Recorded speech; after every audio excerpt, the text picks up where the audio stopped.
Bonjour à toutes et à tous et bienvenue pour ce nouvel épisode de Sans titre enregistré au Centre Pompidou. Pour cette nouvelle émission, nous avons eu le plaisir d'échanger avec l'artiste photographe Romy Alizé. Bonne écoute.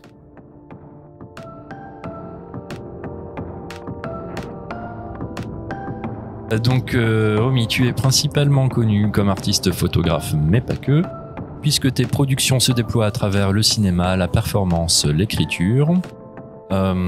Ton travail explore majoritairement les questions liées au genre, à la sexualité et ses représentations, avec une approche subversive qui questionne les normes sociales. Ton premier livre photographique, Fury, a été publié en 2018 aux éditions Maria Inc. et a fait l'objet de plusieurs présentations. On a pu voir ton travail aux Rencontres d'Arles, au Centre de la photographie de Genève ou encore au Point éphémère. Depuis 2019, tu co-réalises avec Laure Diapiccioni une série de courts-métrages photographiques. Tu me corrigeras bien sûr sur la prononciation. En 2021, tu explores également la performance avec le spectacle Gaze.s, créé avec Marianne Charjois. Goa, parfait. Vraiment. Et puis un projet documentaire sonore primé en 2022, Des filles comme ça, coécrit avec Elisa Montel. Enfin, ce 6 décembre, normalement, s'est tenue la première de Sainte Randonnée au Point éphémère. Et j'ajoute que tu collabores régulièrement avec le journal Libération comme portraitiste. Ouais. Je corrige juste, oui. Des filles comme ça, c'était le nom du projet jusqu'à ce qu'il se fasse vraiment. Et en fait, il a été produit par France Culture sous le nom Cœur de Sex Worker. D'accord. Et il est sorti en mars sur France Culture. Voilà. Okay. Dans un premier temps, est-ce que tu peux peut-être revenir sur tes études et nous raconter ta formation et l'importance peut-être qu'elle a eu ou qu'elle n'a pas eu dans ton parcours?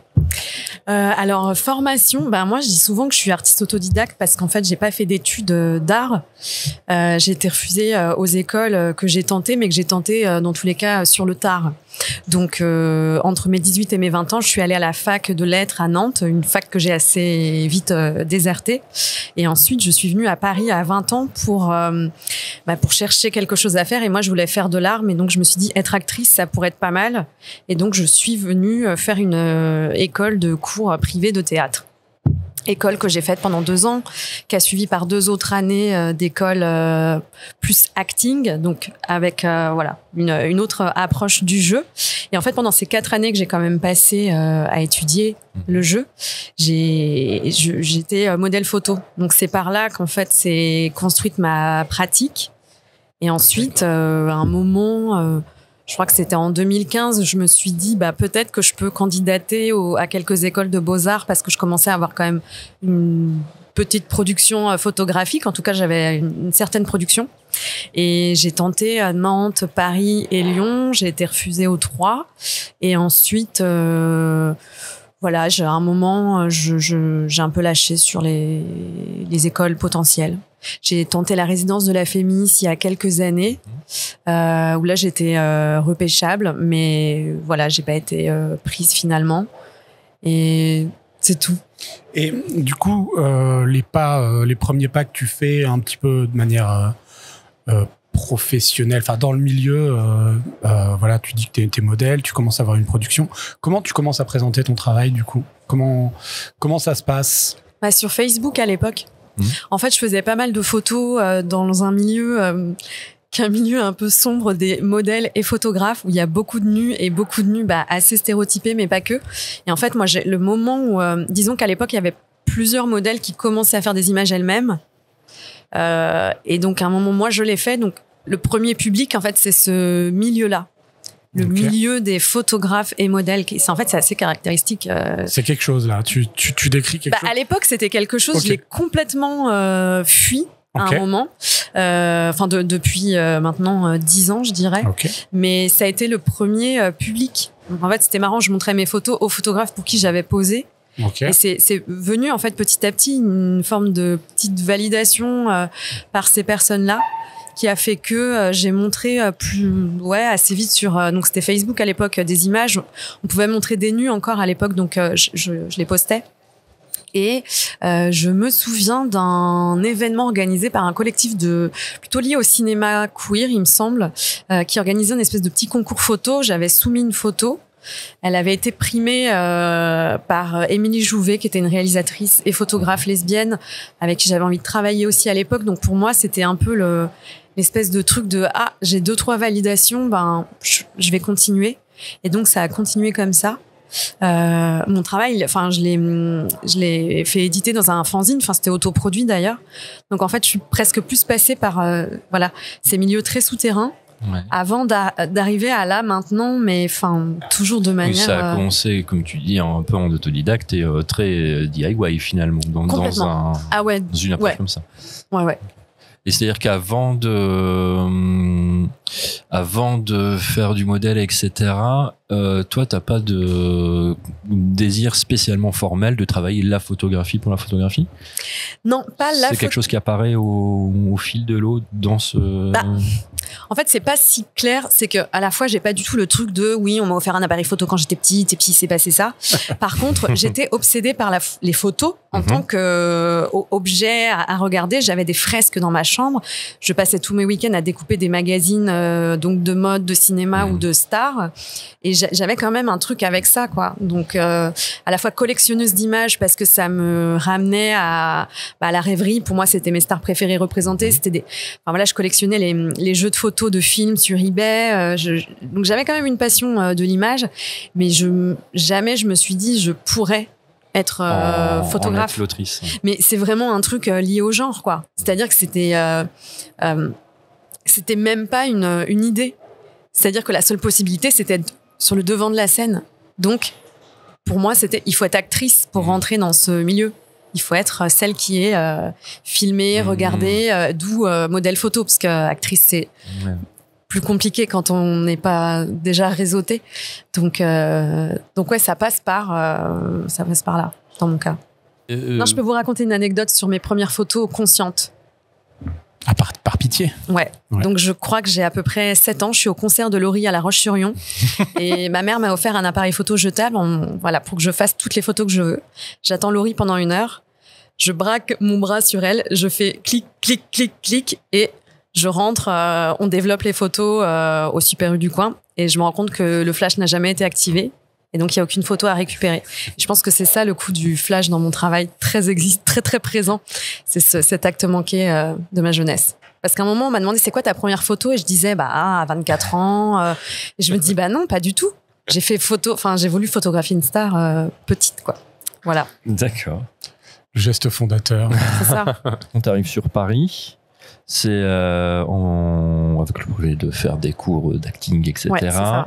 Et avant, tu disais j'ai essayé Nantes, etc. C'est important pour toi d'être arrivé à Paris pour bosser, pour avoir du fric, etc. Tu penses que ça aurait pas pu se faire ailleurs? Je pense que c'est pas tant. Moi, j'avais besoin de m'émanciper dans tous les cas. J'ai grandi au Sable d'Olonne où très très jeune, il était évident que j'allais pas rester là toute ma vie. Je détestais l'ambiance de cette ville. Ensuite, Nantes, je l'ai mal vécu parce que j'avais aussi une histoire d'amour qui s'est terminée là-bas et je devais partir avec cette personne à Paris. Finalement, ça s'est pas fait parce qu'on s'est séparés. Et à ce moment-là, j'ai 19 ans, un truc comme ça.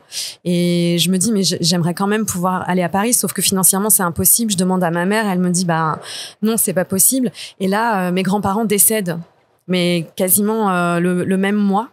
Et donc, je prie ma mère de m'aider à monter à Paris pour faire autre chose, en fait. C'est vraiment faire autre chose. Moi, j'ai passé les 2 années à la fac à Nantes. C'est une faille, en fait, spatio-temporelle. C'est-à-dire que je vais pas en cours. Je suis en dépression dans ma chambre de CTU. Je sais que j'ai rien à foutre ici. Je sais on m'a dit d'aller à la fac parce qu'en gros, je suis boursière et que je peux pas me payer d'école et on m'a même pas parlé de quelles écoles je pouvais faire. J'ai parlé des cours Florent. On m'a dit, ça coûte 3 000 €, tu pourras jamais.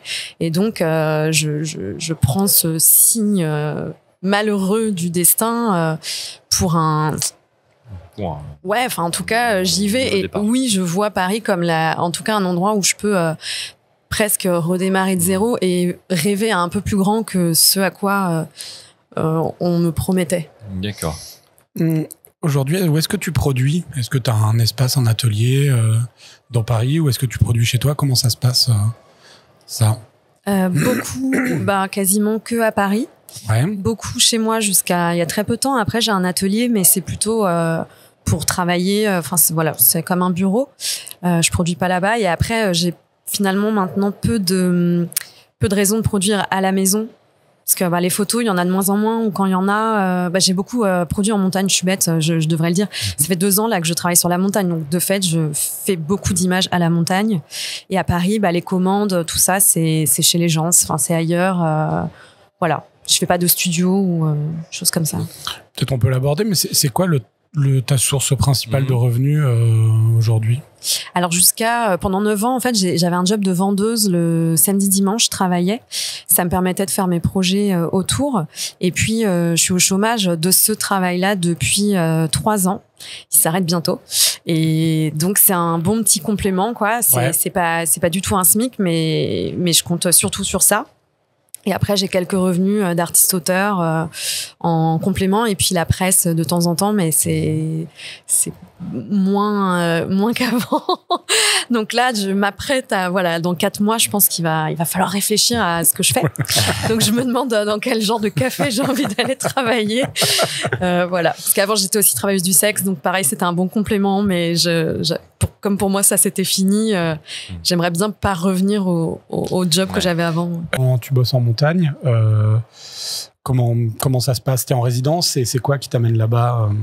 Alors, cette année, j'ai eu 1 mois de résidence sur le plateau du Vercors, à la Villa Glovette. Ah oui, d'accord, je vois. Et donc voilà, là, j'ai pu travailler au même endroit pendant 1 mois, mais sinon, depuis 2 ans, c'était au gré de mes treks que j'organisais toute seule. Donc, tu t'autoproduis. Ouais. Mais j'autoproduis quasiment tous mes projets. Enfin, en fait, le seul projet qui a été produit, c'est celui de France Culture. Donc, c'est un projet radio où vraiment, c'est un hasard que ce projet ait eu 2 bourses plus et trouvé une production assez vite. Et sinon, le reste, même les films, tout ça, tout est en autoproduction. Tout, les performances, les répètes, etc. Ouais. D'accord. Le spectacle Gaze que j'ai coécrit avec Marianne Chargois, on a écrit chacune de notre côté, on a répété 3 fois à Bruxelles chez elle. Après, on a trouvé des lieux pour jouer, donc on a gagné un peu d'argent par la suite, mais on n'est pas du tout. Franchement, vu les heures de rêve,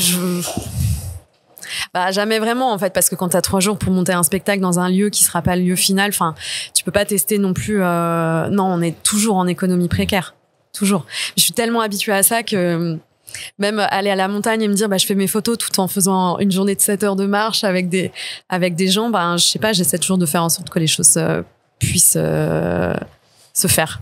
Je sais pas si tu peux nous le dire, mais si tu peux le dire, ce serait cool. Ça paye combien de faire 2 photos pour Libération? Un portrait, c'est 200 € net. Ok. Il me semble. Ok. Enfin, sur ma fiche de salaire, c'est ça. D'accord. Pour la DER. Ok. Ouais. Merci. C'est pour savoir. Vraiment, non, mais c'est hyper intéressant. Mais ça varie vraiment par rapport à tous les médias. Enfin, eux, c'est 200, mais c'est pas toujours 200. Ça dépend. Moi, j'aurais aimé que peut-être on parle un peu du coup. Ça veut dire que sur à peu près tous tes projets, c'est le même fonctionnement autoproduit, un peu DIY, c'est-à-dire qu'il y a une idée, une volonté, une forme qui se travaille, etc.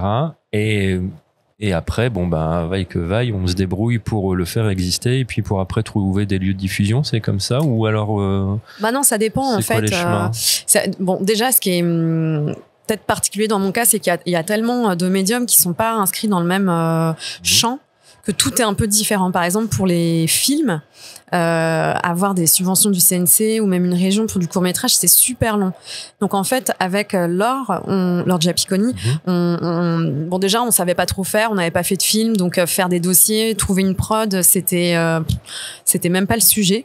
Mais ce qui a permis de faire 3 films en 4 ans, c'est l'autoproduction, parce que sinon ça n'existe pas 3 courts-métrages en 4 ans. Donc Donc pour les films, effectivement, c'est vraiment on commence un projet, le premier film marche bien, dans la foulée on fait le deuxième, puis on se dit allez on fait un troisième, et c'est comme ça qu'on a une trilogie. Pour le projet radio, c'était un peu différent. Justement, on a d'abord postulé à des bourses d'écriture, on en a eu 2, et en fait moi j'ai eu l'idée et j'en ai parlé à Elisa en 2020, et puis finalement le projet il sort en 2024. Donc là on est plus dans une temporalité classique, c'est-à-dire des temps d'écriture, et puis ensuite faire peut-être une maquette, puis la proposer à des radios, et puis voilà, trouver preneur.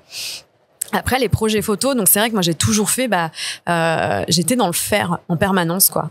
Et c'est très récent que je monte des dossiers pour prétendre à des bourses, tout ça, sauf que j'ai pas la chance d'en recevoir. Je suis pas sélectionnée où que ce soit, donc comment dire, en étant habituée à être dans l'action, je peux pas moi me dire ce projet il se fait quand il y a de l'argent qui tombe. Ouais. Tu trouves d'autres je trouve des moyens, ou là pour mon projet donc qui se passe à la montagne, c'est vrai qu'à un moment je me disais là c'est financièrement c'est hyper dur, donc par chance il y a eu la résidence au Glovette qui m'a permis d'avoir des sous. Mais sinon, et pour les performances, ça dépend. Celle que j'ai fait le 6 décembre, en fait, on m'a proposé d'abord de jouer à ce festival. J'avais ce texte qui existait, Saint-Randonnée. J'ai proposé à un ami musicien de travailler avec moi sur une forme scénique. Mais pareil, on a fait 3 temps de résidence. On est allé un coup à la station, un coup chez lui. Et on était payé 200 € par personne pour le faire. Donc, ça n'est jamais représentatif des heures de travail. Ouais. Mais voilà. Mais en même temps, j'ai envie de faire une performance. J'ai pas envie de faire un dossier pour la faire peut-être dans 1 an. T'as jamais essayé peut-être d'emmener ton travail vers l'intermittence, vers intermittent du spectacle?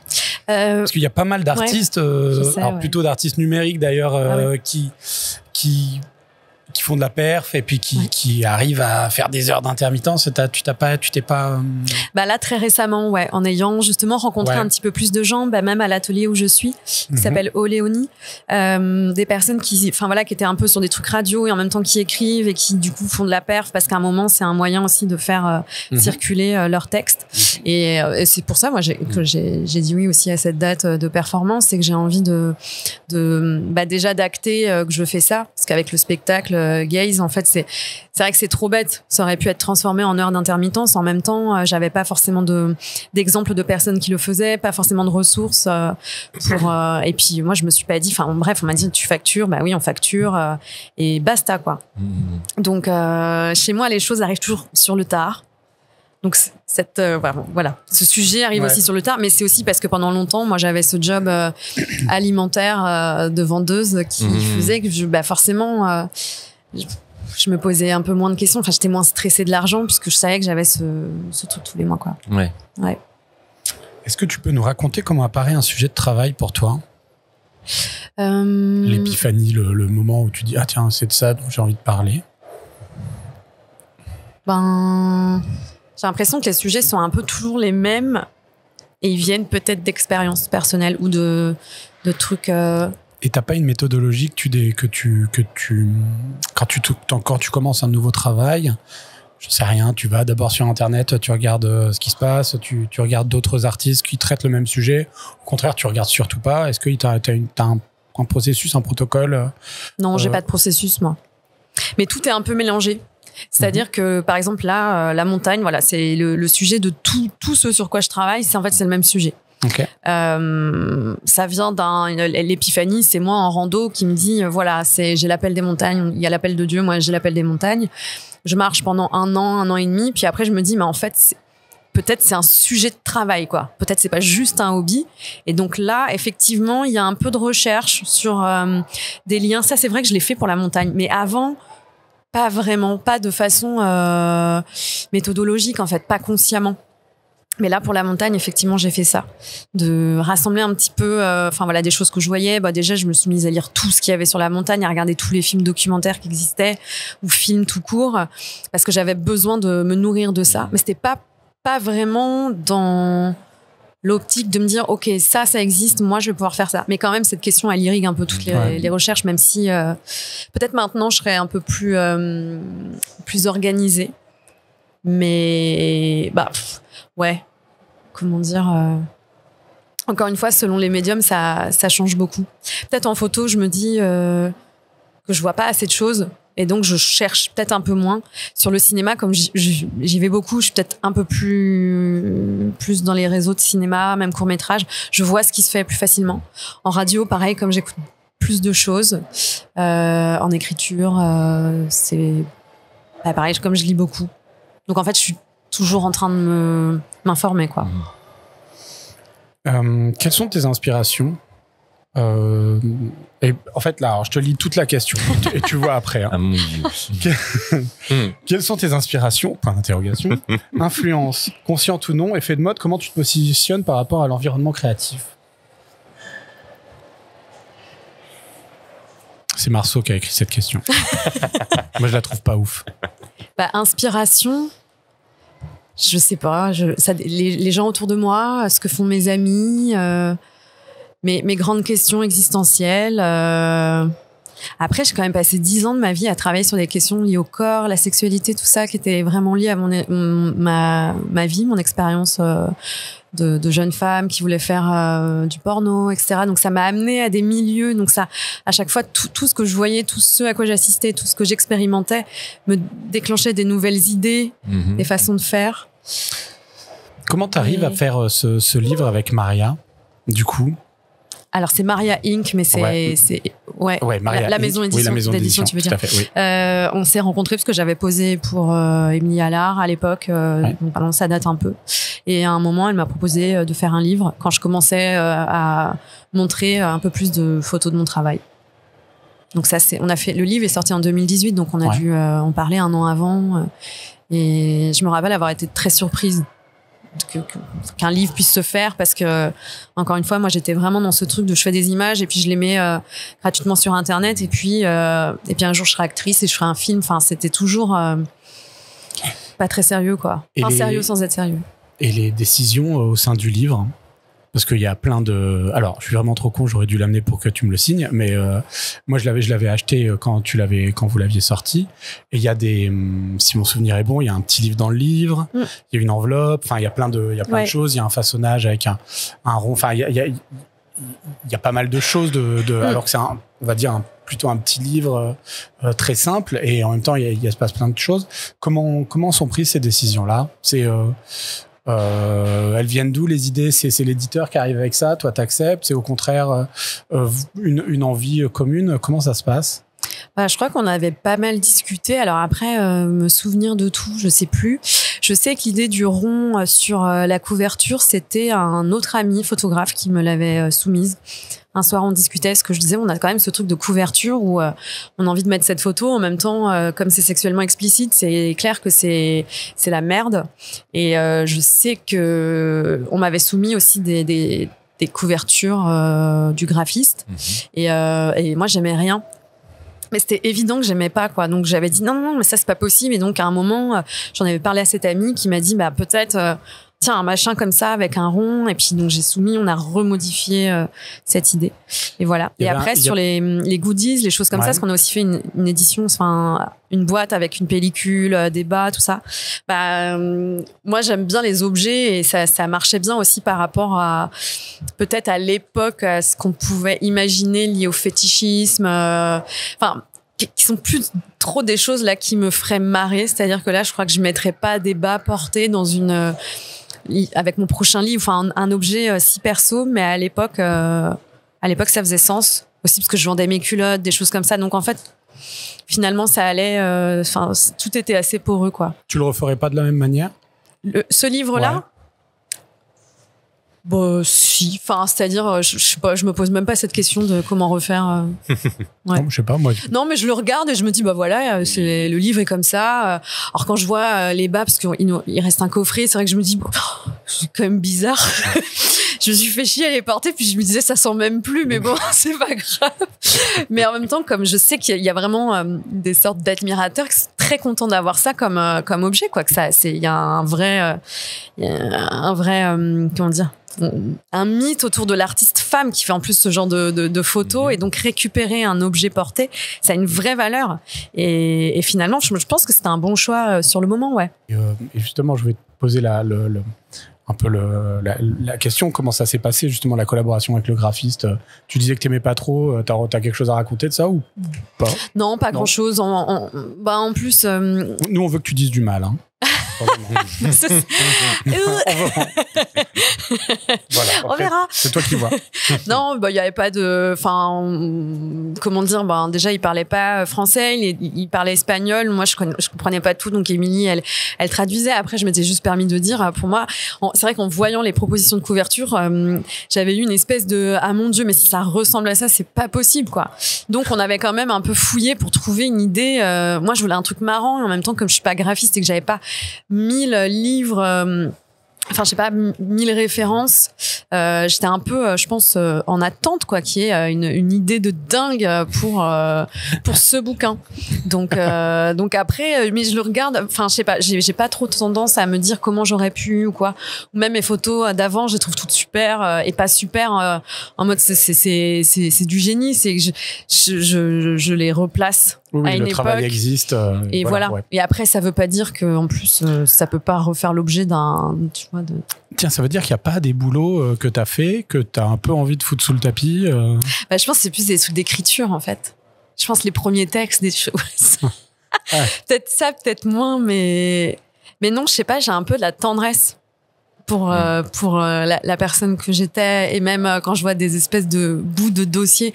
Non, si j'ai mon dossier pour les Beaux-Arts de Paris, donc ça a 10 ans, je pense. Je suis retombée dessus parce je le trouve trop mignon et trop touchant. En fait, je comprends même pas que j'ai pas été sélectionnée. Tellement on voit trop tu vois, l'espèce d'innocence, mais avec un travail tellement cul que je sais pas, je me dis quand même, c'était pas rien, quoi. Mais je me dis pas, les lacunes, etc. Non, moi, c'est pas ça. C'était pas tant les lacunes, c'est genre. Non, si, pardon, il y a un projet sur lequel, à chaque fois que je le vois, c'est vrai, c'est le premier court-métrage qu'on a fait avec Laure.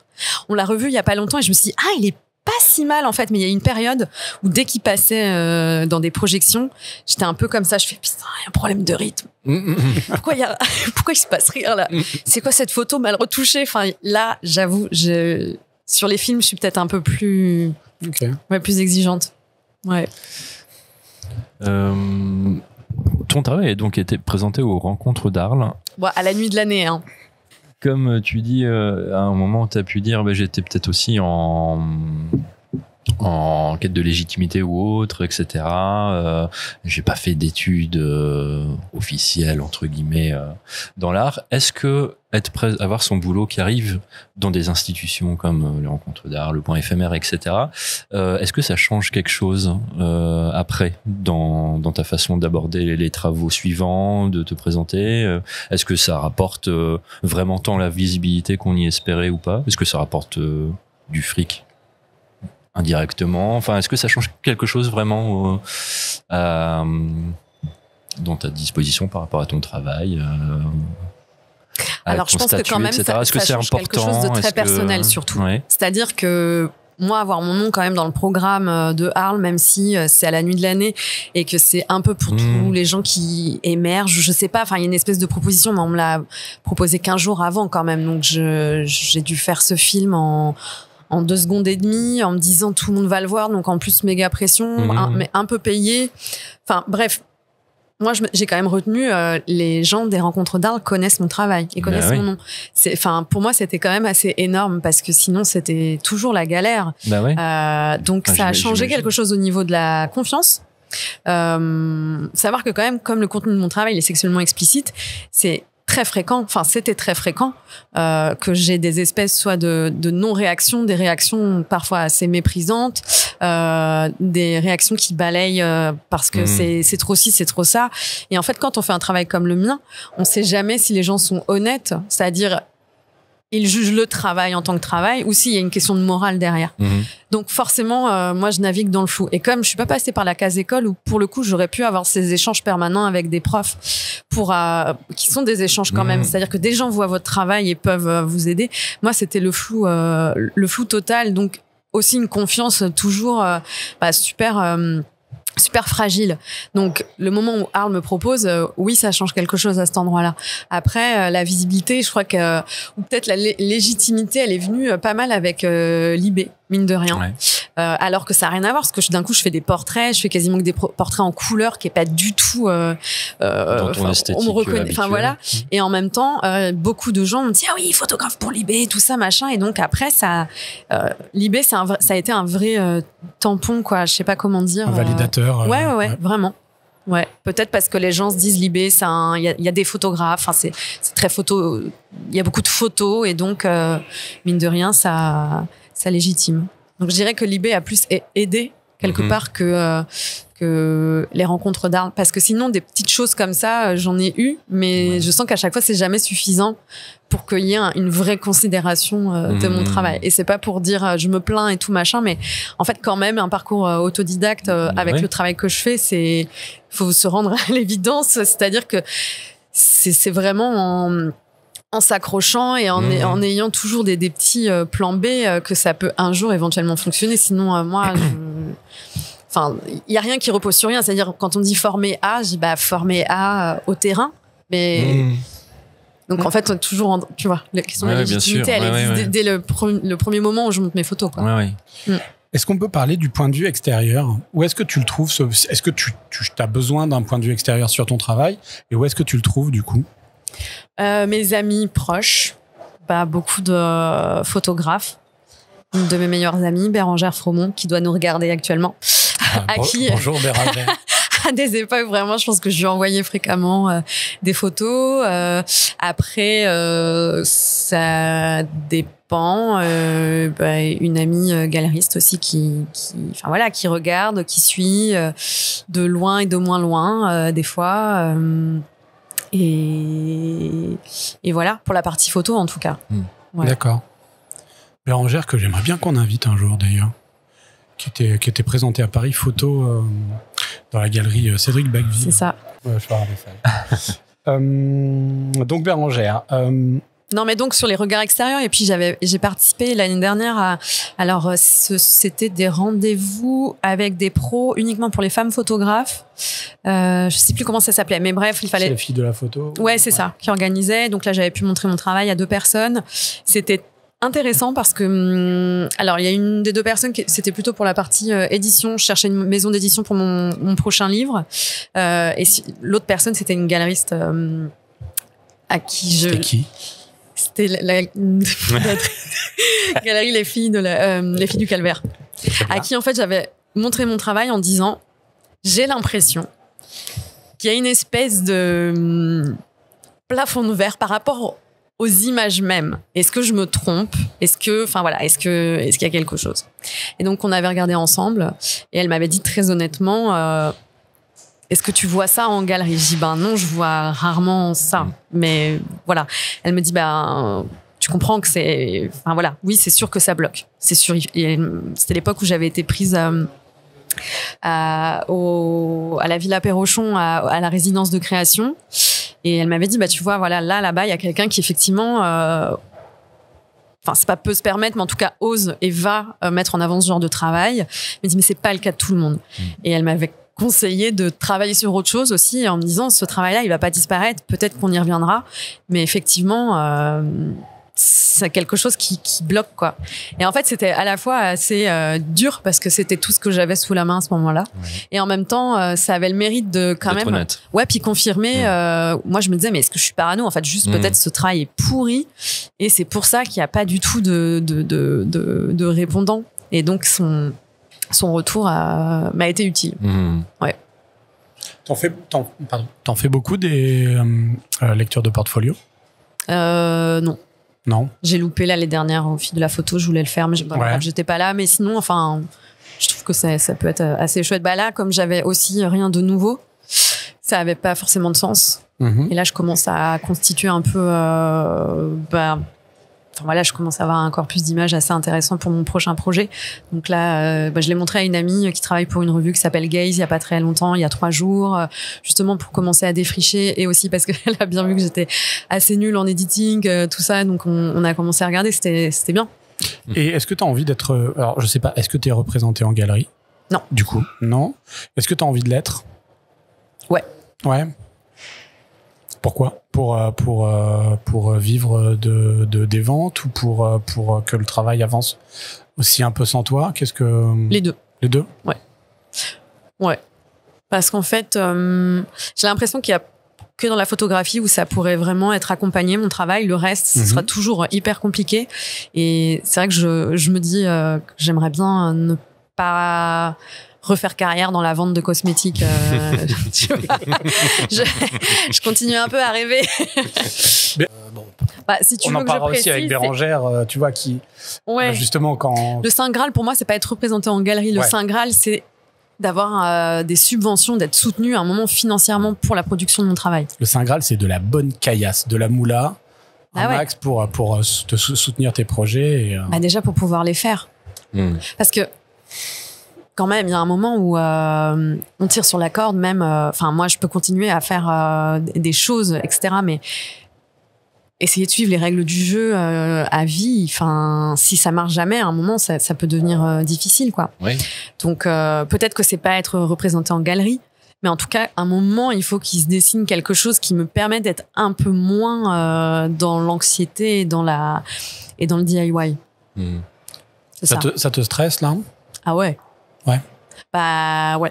Ouais, clairement. C'est-à-dire que j'ai pas envie de refaire, j'ai pas envie d'être du sexe à nouveau, pas spécialement.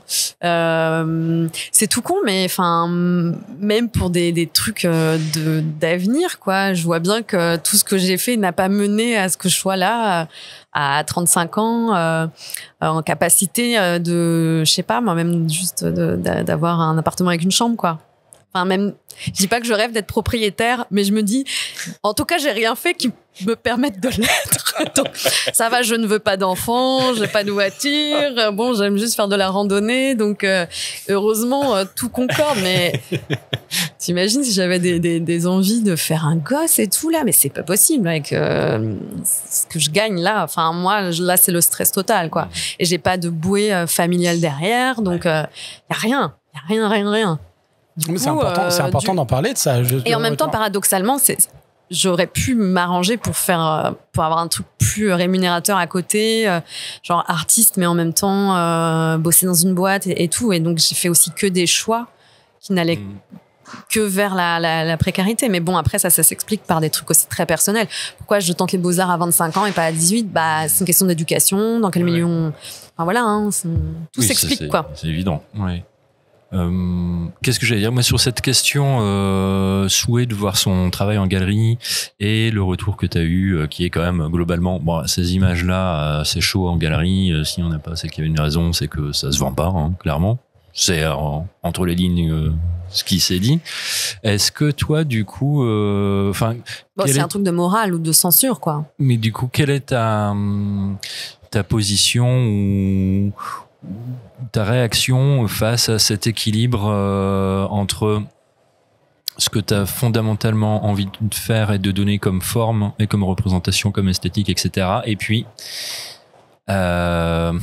l'accommodation à un milieu de diffusion, que ce soit la galerie ou d'autres choses, mais c'est-à-dire pour permettre une plus grande viabilité à des images, comment tu négocies cet équilibre-là entre ce qu'il faudrait que je fasse pour que ça se retrouve facilement à droite à gauche et ce que j'ai vraiment envie de faire. Tu me demandes si je fais si je m'arrange, comment tu te positionnes face à ces questions-là, justement? Ou est-ce que t'as envie de t'arranger? Est-ce que t'as pas du tout envie de t'arranger? Alors il y a rien qui influence ma pratique, c'est-à-dire le fond de ma pratique, pour le coup. Je m'empêche jamais de faire pour voilà. Mais bon, dans l'autoproduction, il y a personne qui empêche, donc c'est ça qui est bien. J'ai pas été confrontée, disons, à des espèces de limites ou une espèce de ça faudrait pas trop. Donc là, je ne peux pas répondre. Par contre, je pense que quand même jusqu'à maintenant, il manquait quelque chose pour accompagner mon travail, c'est-à-dire soit un texte, mine de rien, un texte suffisamment conséquent qui permette de donner une légitimité, puis des billes, quoi, à un public pour qui c'est d'un coup on a l'impression que c'est une folle dingue qui arrive et qui se fout à poil, ou je sais pas comment des gens peuvent percevoir mon travail, mais c'est sûr que tellement stigmatisé quand on est une artiste meuf, qu'on pose nue, qu'on n'est pas hétéro, c'est évident en fait. J'ai compris sur le tard quoi qu'il faut expliquer, il faut lui donner un peu faut le valoriser, et ça passe, je pense, par les mots, ça passe par des personnes qui vont accompagner ce travail-là. Sinon, je sais pas comment dire, mais je sais pas, c'est à l'image de ce qu'on peut voir quoi. Il y a quand même peu de cas où des femmes qui se mettent à nu avec un propos politique sont prises au sérieux quoi. C'est vraiment tout l'inverse. Ouais. Donc il faut trouver des moyens d'être prise au sérieux, et il faut le faire moi j'attends d'avoir des gens de confiance à chaque fois qui comprennent vraiment mon travail, surtout pas être accompagnée par des personnes qui peuvent valider mais en ayant une lecture complètement à côté de la plaque, comme j'ai déjà pu sentir sur le plaisir féminin, des trucs comme ça. Je pense que la performance c'est pas mal, c'est un peu ce que j'ai trouvé. Ouais. Un espace que je trouve plus libre, où je peux mettre pas mal de choses. D'ailleurs, je peux utiliser de la photographie, le texte, la vidéo, tout ça. Il y a ma présence physique. Enfin, vraiment, mon corps, il est en jeu. Il l'a toujours été dans mon travail, mais là, d'un coup, ça c'est, je sais pas, je pense que ça prend tout son sens.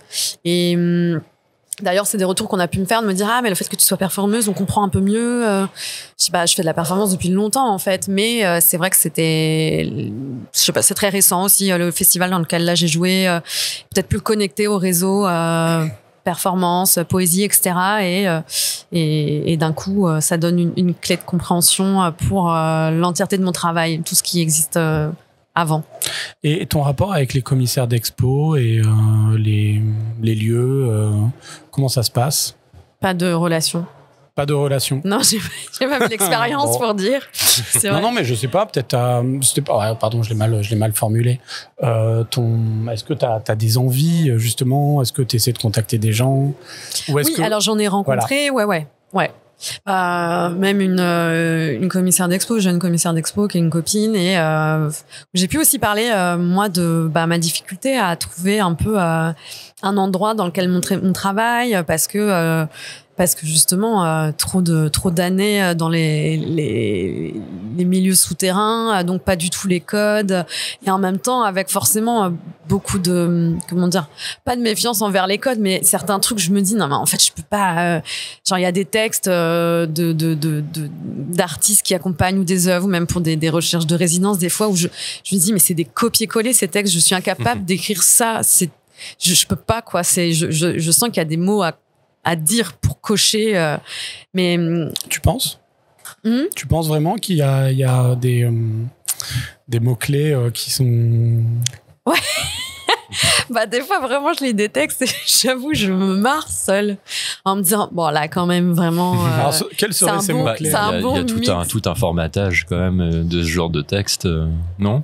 Oui, sûrement, mais justement, et je pense des fois, je me dis peut-être c'est moi, parce que justement, je suis pas habituée à écrire les textes de cette manière-là. Du coup, je les juge, mais parce que il me semble, comme c'est pas le milieu dans lequel j'ai été, forcément, il me semble super lointain. C'est-à-dire que je vois les trucs de comment, et des fois je me dis en même temps c'est vrai que ça raconte quand même le truc, et peut-être moi je galère avec mon espèce de parler un peu trop mon écriture trop parlée. Il y a une pause là c'est un moment de respiration. Mais c'est marrant parce qu'il y a une question de perception, c'est-à-dire que la carrière des gens a l'air toujours parce que moi, je pensais, comme tu décris ton parcours... Tu projetais que j'étais riche? Non, non, alors là, par contre... Ça, vous savez. Ça, je savais. Globalement, ça, j'étais au courant qu'il n'y avait pas spécialement beaucoup d'argent, mais je projetais en tout cas... je sais, je connais ton succès aussi, tu vois. Et du coup, c'est drôle de ce truc où en fait on connaît le succès de l'autre, et en même temps quand il parle ou elle parle, d'un coup en fait c'est pas la même chose que ce qu'on avait projeté, voilà. Mais tout dépend de l'ambition qu'on a, des objectifs qu'on a. Je pourrais me dire c'est très bien comme ça, et moi je cherchais un job à côté, et je suis très contente. Je pense que ça dépend de ce dont on a envie, quoi. T'as des expériences à nous raconter un petit peu où ça s'est mal passé? Il y a des fois ça se passe mal? Les expos, les livres, ce que tu veux, les performances, les collabs, les régisseurs pénibles, Non, enfin, d'intéressant. On veut des noms. Un truc. I know. Non, quand le livre est sorti, là, en donc 2018. Ouais. Du coup, l'éditrice l'avait soumis à plusieurs personnes. Enfin, genre, je sais pas, pour des retours ou pour des chroniques, des choses comme ça. Et elle l'a envoyé à un mec qui a fait un retour d'une violence extrême. Et par chance, elle m'avait envoyé toutes les captures d'écran. Donc, j'ai pu me servir de ces retours en anglais dans mon spectacle. Mais c'est vrai que c'est resté, c'est-à-dire que c'était, en traduction, le travail vide de quelqu'un décervelé, typique d'une génération où le sexe est aussi vide que... bref, un espèce de truc, travail médiocre, surtout depuis la position de femme, vraiment ultra violent. Ouais. Donc déjà, je me rappelle m'être dit, je pense que j'aurais pas dû avoir accès à ça parce que ça m'a quand même vachement affectée. Et c'était quand même révélateur.